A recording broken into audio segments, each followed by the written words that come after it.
presentation, we will be showcasing the nurse manager at Fort Hope Neurocardiac Progressive Care Unit, Mr. Obed Bello, MSN, RN, CEN. He began his career at 19 years of age as a patient transporter. He then became a clinical partner while studying nursing at Nova. After graduating, he started his nursing career in the ER in the year of 2010 to 2017, where he trained to do triage trauma and eventually became a resource nurse, then was given the opportunity to become an assistant nurse manager back in 2017.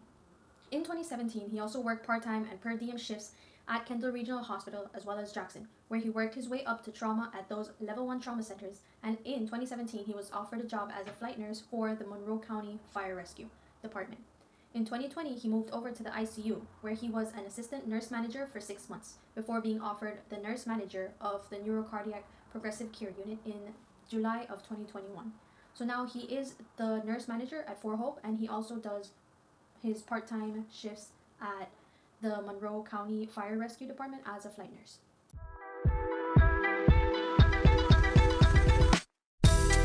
Style. Sure. So I think most leaders tend to gravitate to transformational leadership.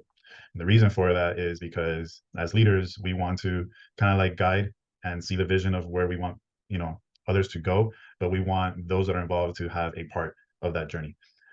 However, something that I learned along the way of being a leader was that I also felt that I had a style of leadership that is rarely spoken of, and it's called being a servant leader. So that's servitude leadership. And the reason why I felt that way is because I never forgot my beginnings and I never forgot where I started from. Understanding how important and pivotal our transporters are, our nurse assistants are, even our secretaries. So being able to serve, whether it's by pushing a stretcher, even as a leader, or by helping clean a patient, even as a leader, or by answering a call light, even as a leader, really demonstrates to others that it is okay to continue to serve regardless of your title or your role in the organization. So I think if I had to choose, I would definitely apply both of those styles in my personal style, which would be to be a transformational leader, but also a leader that serves.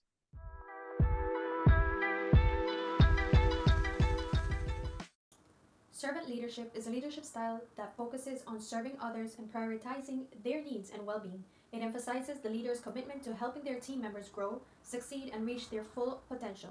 A servant leader puts the needs of others before their own and seeks to support and empower their team members. Some advantages of having servant leadership include trust-based relationships, people-focused culture, encourages ownership and responsibility, encourages creativity, connects personal and professional growth, and decreases employee turnover. Some disadvantages of having servant leadership include difficult cultural change, slower decision time, staff may be assigned with an excess of responsibilities surpassing their capacity to bear, leaders are prone to mental and physical fatigue due to focusing on the team needs rather than their own, manipulations, and lack of authority from team. Examples of where servant leadership can be effectively used would be 1. In non-profit organization, because since their primary goal is serving the needs of others, this leadership style can foster a culture of collaboration and empower individuals to make an impact on the community.